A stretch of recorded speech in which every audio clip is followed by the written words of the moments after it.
महाराज दिवोदास, माँ के 9 रूपों की कथा के प्रथम प्रसंग में अभी तक आपने ये सुना कि किस प्रकार माता सती के देहावसान के पश्चात महादेव अशांत होकर चिरकाल के लिए ध्यान में लीन हो गए, जिसके कारण सृष्टि में भांति भांति के संकट भी उत्पन्न होने लगे थे। और इसी मध्य माता शैलपुत्री के आविर्भाव के पूर्व एक महासंकट विस्फोट होने की प्रतीक्षा में था, जो वज्रंग की पत्नी वारंगी के उदर में पल रहा था।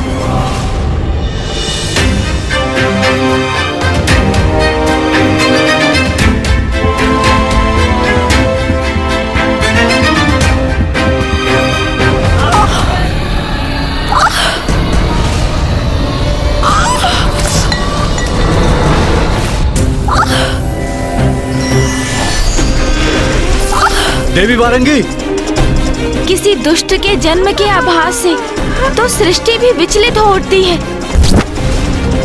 इसलिए अपशकुन प्रस्तुत कर सभी को चेतावनी देती है।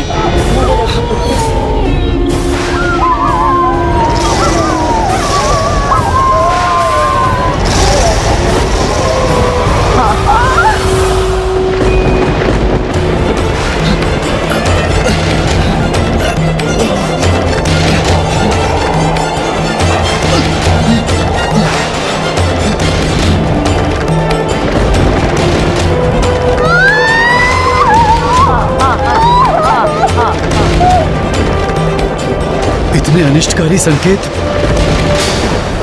मेरे पुत्र के रूप में संसार के लिए एक महासंकट जन्म ले रहा है।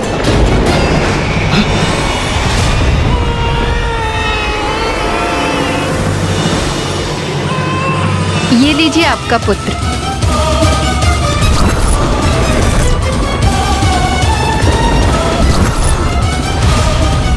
क्षुब्ध वज्रंग को शीघ्र ही ये आभास हो गया कि उसका जन्मा पुत्र वरदान के रूप में अब सृष्टि के लिए एक अभिशाप मात्र था, क्योंकि वो और कोई नहीं, वो वज्रंग का पुत्र तारकासुर था।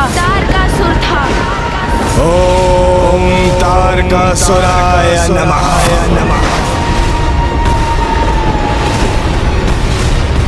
माता शक्ति संसार से लुप्त थी, उसी का दुष्परिणाम था ये, क्योंकि उनके लोप होने से संसार का संतुलन बिगड़ रहा था और जो उत्पन्न हो रहा था वो तो दुष्टता और बुराई का ही प्रतीक था। सृष्टि के लिए महासंकट बनने वाला था वो, इसीलिए माता आदि शक्ति का इस संसार में पुनः आगमन अति आवश्यक हो गया था। वारंगी पुत्र तारक वो दुष्ट था जो तारकासुर के नाम से कुख्यात होकर संसार पर संकट बनकर छाने वाला था, और वारंगी वो तो आरंभ से ही अपने पुत्र को हरिद्वेषी त्रिलोक विजेता बनाने का स्वप्न देख रही थी। उसने तो अपने पुत्र के हृदय में हिंसा, लोभ, कुटिलता आदि के विचार भर दिए थे।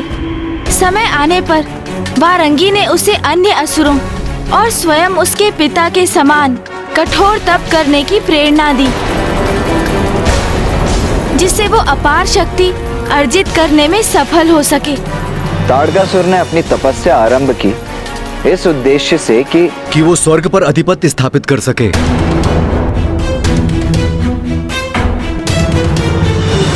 नहीं महाराज, स्वर्ग पर अपना आधिपत्य प्राप्त करना तो उस दुष्ट के लिए तुच्छ सी बात थी। पूर्व के सभी असुरों से भिन्न उसने ब्रह्मदेव से ऐसा वरदान मांग लिया था जो सर्वथा अनूठा था। ओम ब्रह्मदेवाय नमः। ओम ब्रह्मदेवाय नमः। ओम ब्रह्मदेवाय नमः। ओम ब्रह्मदेवाय नमः। ओम ब्रह्मदेवाय नमः। ओम ब्रह्मदेवाय नमः। ओम ब्रह्मदेवाय नमः। ओम ब्रह्मदेवाय नमः। वत्स तारकासुर,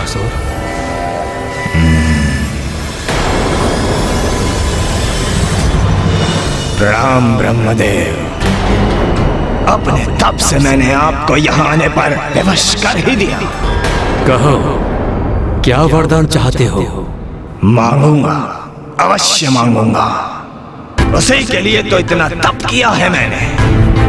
अमरत्व तो आप मुझे प्रदान करेंगे नहीं, कोई बात नहीं, किंतु मैं भी ऐसा वरदान मांगूंगा कि आपके ना चाहते हुए भी आपके दिए हुए वरदान से अमर हो जाऊंगा मैं। पहेलियां मत बुझाओ तारकासुर। तुम भली भांति जानते हो जो असंभव है उसे तुम कैसे संभव कर सकते हो। अमृत्यु का वरदान पाने के अधिकारी नहीं हो तुम। अन्य कोई वरदान चाहिए तो बताओ। ब्रह्मदेव, यदि घृत सीधी उंगली से ना निकले तो उंगली को टेढ़ी करनी पड़ती है। महाज्ञानी हैं आप, किंतु इतना भी नहीं समझते। तारकासुर जो चाहता है वो प्राप्त करके ही रहता है। मुझे वरदान दीजिए ब्रह्मदेव। महादेव की आदि शक्ति के प्रति कामेक्षा जागृत होने पर महादेव की जो शक्ति उत्पन्न हो उससे उनके जिस पुत्र का जन्म हो और जो भविष्य में देव सेनापति के पद पर स्थित हो, एकमात्र वही महादेव पुत्र मेरा वध कर सके। ये कैसा वरदान मांग लिया तारकासुर ने? महादेव तो परम ब्रह्म है, पूर्णता के प्रतीक हैं, परम योगी हैं। काम इच्छा तो उनमें लेश मात्र भी जागृत नहीं हो सकती। और महादेव की अर्धांगिनी अर्थात देवी सती ने भी तो योगाग्नि में अपने तन का दाह कर दिया था ना। अर्थात वो तो संसार में उपस्थित ही नहीं थी, जिसके कारण महादेव स्वयं भी विरक्त भाव से समाधि में स्थित थे। इसलिए इस अवस्था में महादेव के पुत्र का जन्म भला कैसे हो सकता था? अर्थात तारकासुर कपट कर रहा था। फिर ब्रह्मदेव ने क्या कहा गुणेश जी? ब्रह्मदेव किस गहन चिंता में डूब गया। आपका भक्त आपके समक्ष खड़ा है, जिसने आपको प्रसन्न करने के लिए कठोर तप किया है। भगवान हैं आप, अपने भक्त को कैसे निराश कर सकते हैं आप? बोलिए, वरदान तो आपको देना ही होगा, तो मेरा वरदान दीजिए मुझे। प्रभु दीजिए मुझे मेरा वरदान।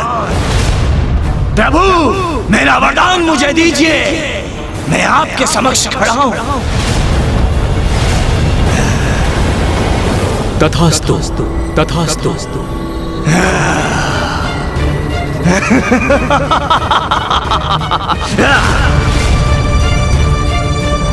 प्रणाम ब्रह्मदेव।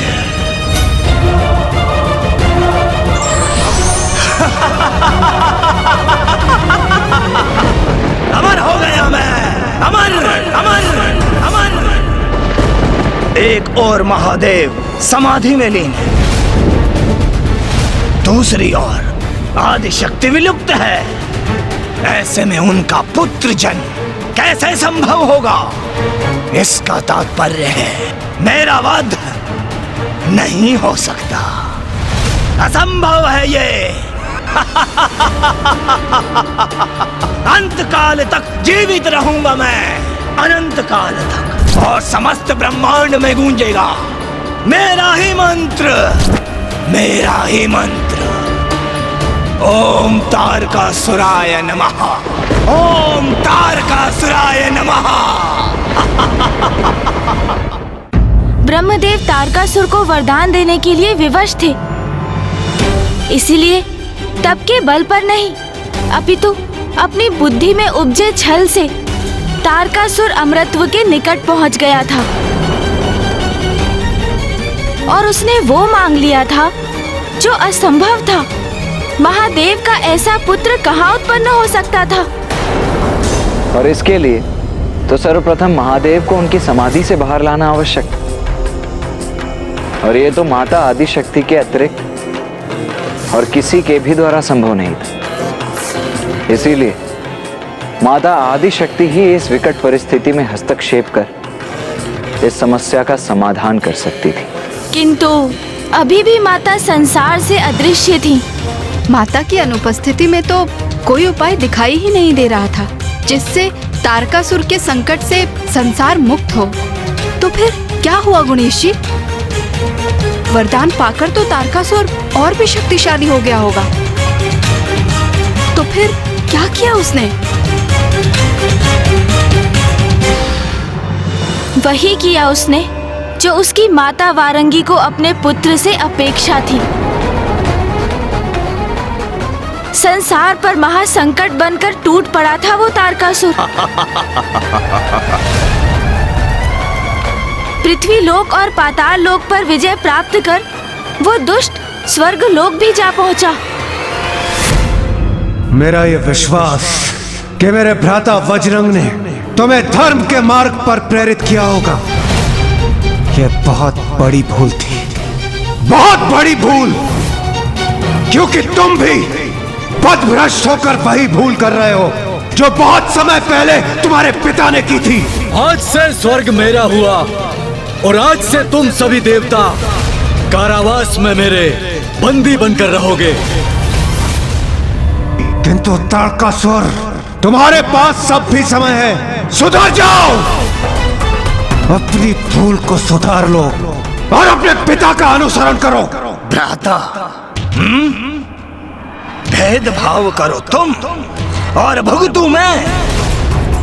जब स्वर्ग में स्थित सभी सुख अकेले भोगते हो, तब क्या तुम्हें अपने असुर भ्राता स्मरण होते हैं? अरे स्वर्ग पर यदि हमारा अधिकार है तो तुम भी पाताल की अकूट संपदा के स्वामी हो। वो संपदा मेरे लिए पर्याप्त होती तो क्या मैं ब्रह्मदेव की घोर तपस्या करके ये वरदान प्राप्त करता? स्वर्ग तो मुझे चाहिए और वो मैं लेकर रहूंगा। त्रिलोक विजेता बनूंगा मैं। त्रिलोक सब मेरे अधीन होंगे और सर्वत्र गूंजेगा मेरा मंत्र, ओम तारकासुराय नमः, ओम तारकासुराय नमः। इसकी इतनी उद्दंडता, ये भी अपने पिता के समान सुपथ से भटक चुका है। देवगण, आप सभी यहीं प्रतीक्षा कीजिए, मैं अभी इस दुष्ट को उचित पाठ सिखाकर आता हूं।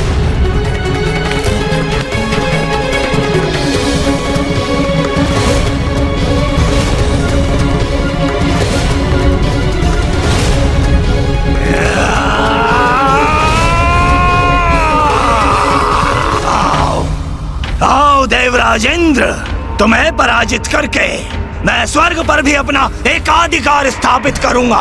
दुष्ट असुर, मेरे एक ही प्रहार में तुम्हारे सारे ब्रह्म मिट जाएंगे। सावधान! ब्रह्म मिटेगा किंतु मेरा नहीं, तुम्हारा।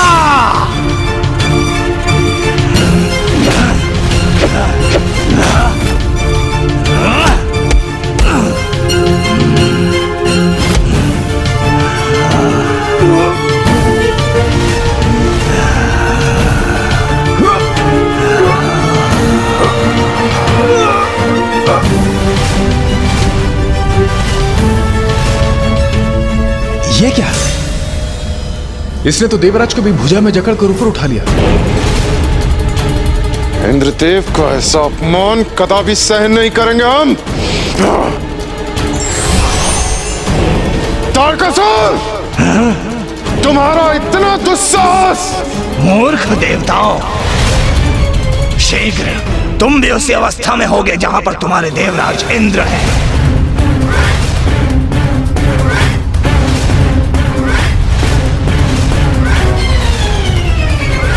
तुम सभी देवताओं एकत्रित होकर भी आ जाओ तो मुझे कोई क्षति नहीं पहुंचा सकते, किंतु मैं तुम्हें अपना बंदी अवश्य बनाऊंगा, ऐसे कारागार में जहां से तुम्हारा मुक्ति पाना असंभव है।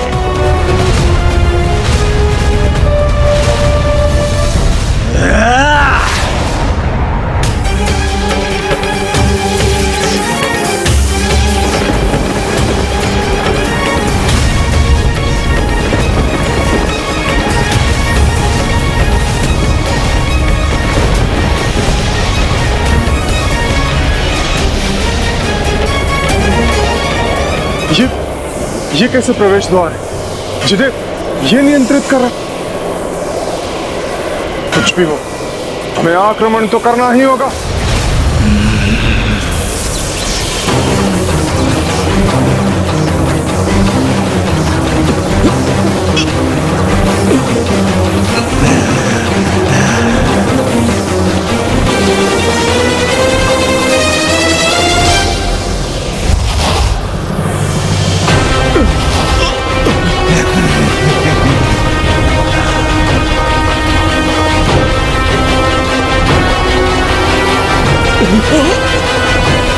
कैसे संभाले स्वयं को?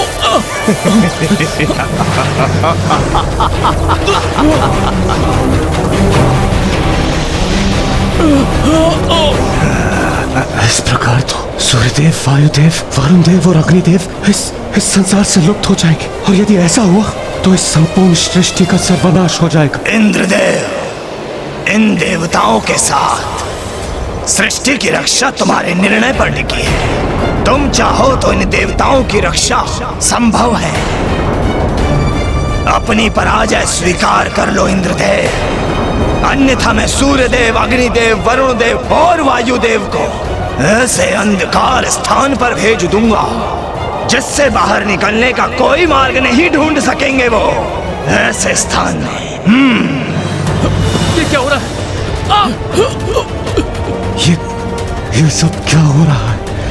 कैसे रोकूं मैं इस दुष्ट को?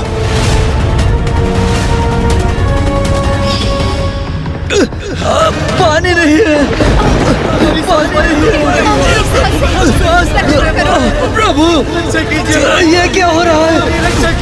ये क्या हो रहा है? नष्ट हो जाएंगे, मेरी सांसें लुप्त हो रही है प्रभु। देखो इंद्रदेव, वायुदेव और वरुण देव के लुप्त होने का प्रभाव तो होने भी लगा है। धीरे धीरे सूर्यदेव भी ऐसे ही लुप्त हो जाएंगे, और यदि एक बार वो अदृश्य हुए तो सृष्टि अंधकार में डूब जाएगी, और वो तो बस आरंभ होगा। देवताओं के लुप्त होने के परिणाम स्वरूप उनके विनाश का शीघ्र ही निर्णय लेना होगा। तुम इस सृष्टि की रक्षा करोगे या ये सर्वनाश होने दोगे? बताओ। नहीं इंद्रदेव, पराजय स्वीकार मत कीजिएगा। नहीं, कदापि नहीं, कदापि नहीं दुष्ट। कदाचित इतना पर्याप्त नहीं है तुम्हारे लिए इंद्रदेव, तो उचित है मैं तुम्हें भी इस अंधकार में धकेल देता हूं। जाओ।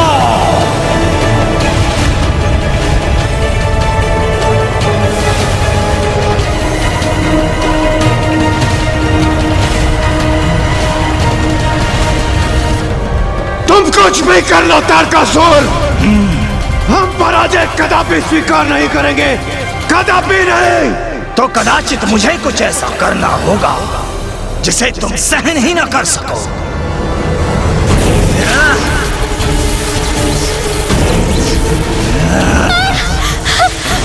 स्वामी, स्वामी रक्षा कीजिए स्वामी।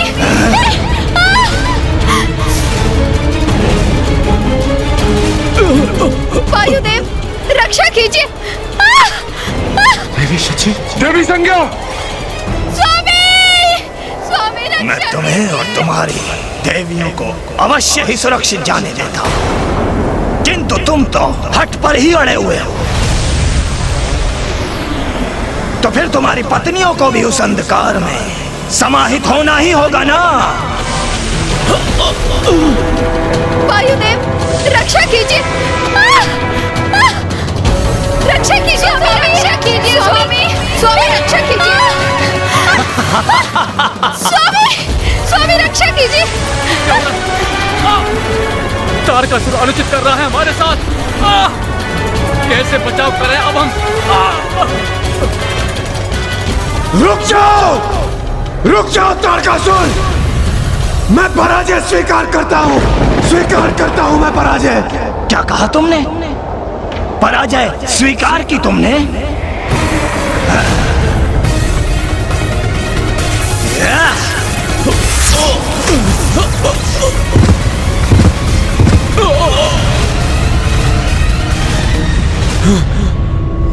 देखा इंद्रदेव मेरी शक्ति का प्रदर्शन?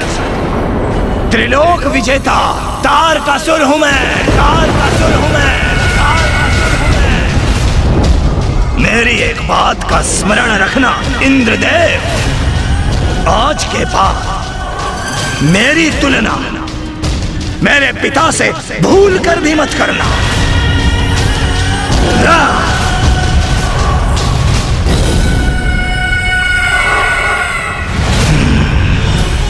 तारकासुर से पराजित होने के पश्चात लाचार होकर सभी देवता ब्रह्मदेव की शरण में गए।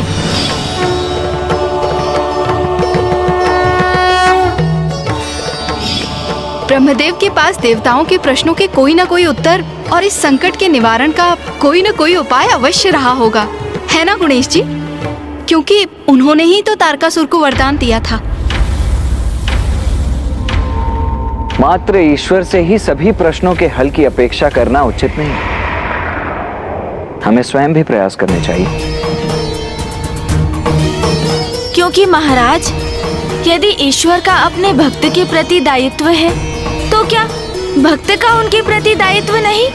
अवश्य, भक्त का भी ईश्वर के प्रति बहुत बड़ा दायित्व है। तो आप ये बताइए महाराज, यदि किसी भक्त को ज्ञात हो कि उसको प्राप्त वरदान के कारण कहीं किसी प्रकार का अनिष्ट हो रहा है, तो क्या ये भक्त का दायित्व नहीं कि वो उस अनिष्ट को होने से रोकने के लिए अथवा उस स्थिति में सुधार लाने के लिए समस्त प्रयास करे? आशा है आप भी शीघ्र ही समझ जाएंगे राजा दिवोदास कि आप भी उन्हीं भक्तों में से एक हैं जिन्होंने अज्ञानतावश भगवान द्वारा प्राप्त वरदान का उचित उपयोग नहीं किया, और आपकी काशी में राज इच्छा के कारण ही एक बहुत विकट समस्या उत्पन्न हो गई है। अवश्य, उन्हें ऐसा अवश्य करना चाहिए, ये तो भक्त का कर्तव्य है। किंतु माता, भगवान में प्रबल आस्था रखने वाले महान से महानतम ऋषि मुनि, यहाँ तक कि महान धर्मनिष्ठ राजा तक इस सत्य को समझने में असमर्थ हो जाते हैं, तो हम तारकासुर जैसे असुर से और क्या अपेक्षा रख सकते थे? इसीलिए आपके प्रश्न का उत्तर है नहीं। ब्रह्मदेव ने ना तो देवताओं के प्रश्नों का उत्तर दिया, ना ही उनके संकट निवारण का कोई उपाय।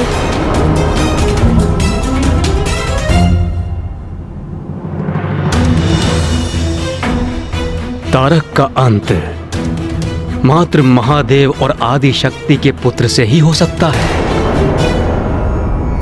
क्योंकि देवी आदि शक्ति ही महादेव में काम इच्छा जागृत करने में सक्षम है। फिर तो हमारे समक्ष कोई भी चारा नहीं, क्योंकि माता आदि शक्ति ने महादेव से देवी सती के रूप में विवाह किया था, किंतु फिर उन्होंने अपने देह का भी परित्याग कर दिया था। और ऐसे में माता आदि शक्ति महादेव से पत्नी रूप में कैसे मिल सकेंगी? और जब तक प्रत्यक्ष रूप लेकर माता आदि शक्ति महादेव के समक्ष नहीं जाती, तब तक महादेव और माता आदि शक्ति की संयुक्त शक्ति से पुत्र का जन्म भी नहीं होगा। तो फिर अब हमारी रक्षा कोई नहीं कर सकता। माँ आदि शक्ति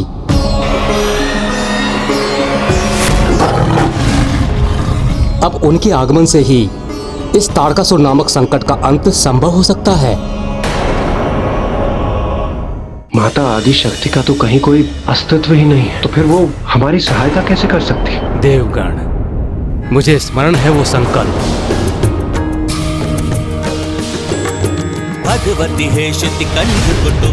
मुझे क्षमा कर दीजिए इस देह में और इस रूप में जिसमें मैंने आपको अपार कष्ट दिया। मैं अब एक क्षण भी और नहीं रहना चाहता, किंतु मैं उचित समय आने पर माता मैना की पुत्री के रूप में जन्म लूंगी और पुनः आपकी पत्नी बन आपका सानिध्य प्राप्त करूंगी। जब देवी सती ने देह त्यागने हेतु योगाग्नि उत्पन्न की थी, तब उनके मन में आगामी समय में देवी मैना की पुत्री के रूप में जन्म लेकर महादेव की पत्नी बनने का उनका संकल्प प्रकट हुआ था। देवी मैना, वो कौन है ब्रह्मदेव?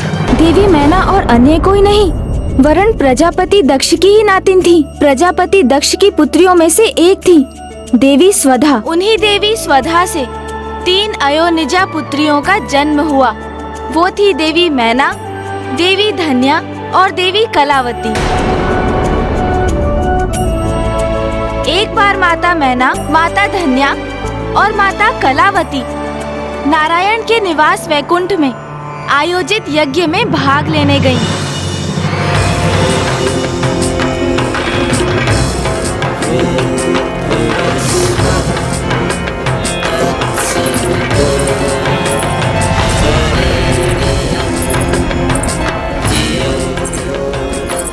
आप सभी देवताओं को हमारा प्रणाम। देवी मैना, देवी धन्या और देवी कलावती, आप सभी को यहाँ पाकर मैं अत्यंत प्रसन्न हुई। आइए और अपना स्थान ग्रहण कीजिए।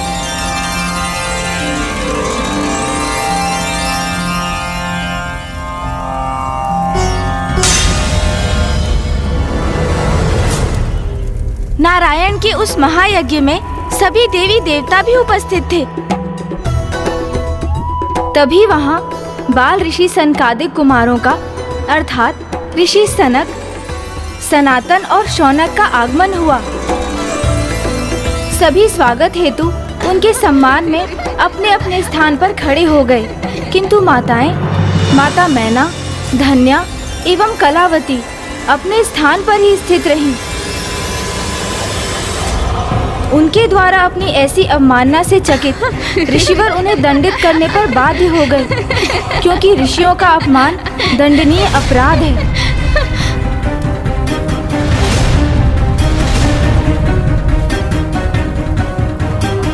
देवियों, देवियों, देवियों,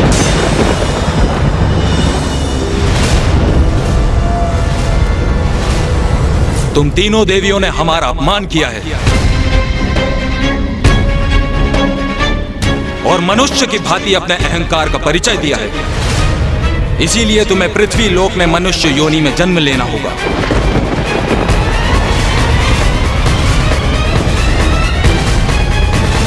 हे ऋषिवर, हमें क्षमा कर दीजिए, हमसे भूल हो गई। आपका अपमान करने का आशय कदापि न था हमारा।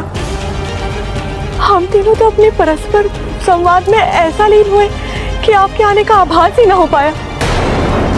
हाँ ऋषिवर, हमें क्षमा कर दीजिए। किंतु वहाँ जो भी हुआ वो तो सर्वथा अनुचित था ना गणेश जी। क्या अनुचित मानकर आप इतनी व्यग्र हो रही हैं माता? यही कि माता स्वदा के अयुजा पुत्रियां माताएं मैना, धन्या और कलावती तो संस्कारी एवं सर्वगुण संपन्न थी। तो फिर महासनत कुमारों के प्रवेश करने पर वे उनके सम्मान में अपने स्थान से उठी क्यों नहीं? और महासनत कुमार तो इतने शांत स्वभाव के हैं, उनके स्वभाव में क्रोध और अहंकार तो लेश मात्र भी नहीं है। तो उन्होंने इतने साधारण से अपराध के लिए इतना कठोर दंड दे दिया। हाँ माता, ये सब तो माता आदि शक्ति की ही लीला थी। उनकी ही इच्छा से माता मैना, माता धन्या और माता कलावती अपने स्थान पर स्थित रहीं और दंड की भागी बनी। महान ऋषि होने के नाते सनत कुमारों को ये आभास हो गया था कि ये तो माँ की ही लीला है। इसीलिए उन्होंने माताओं को शापित और रक्षित किया, किंतु साधारण दंड देकर ऋषि सनत कुमारों ने माताओं को बड़े दंड से रक्षित भी तो किया। वो कैसे गणेश जी? महाराज, ज्ञानी व्यक्तियों का अपमान करने वाले महापाप के भागी होते हैं। ऐसा महापाप जिससे छुटकारा पाने के लिए कई जन्मों की यातना सहनी पड़ती है। किंतु ऋषि सनत कुमारों ने तो माताओं को एक ही बार मनुष्य योनि में जन्म लेने का शाप दिया। इसलिए वो शाप नहीं, शापानुग्रह था, जिसमें शाप निहित एक बहुत सुंदर वरदान भी था। वरदान? कैसा वरदान?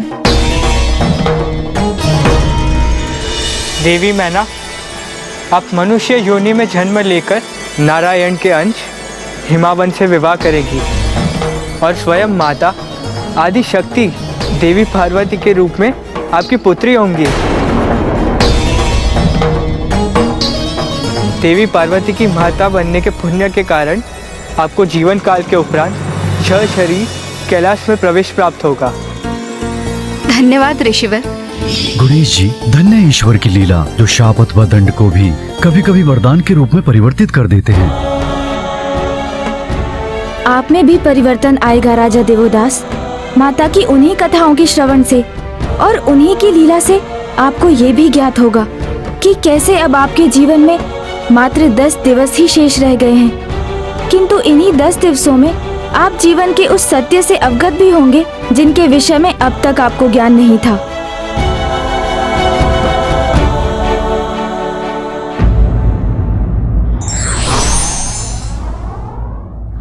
जो व्यक्ति अपने अधिकार की सीमा नहीं समझता, उसे उसका भयंकर परिणाम भुगतना पड़ सकता है।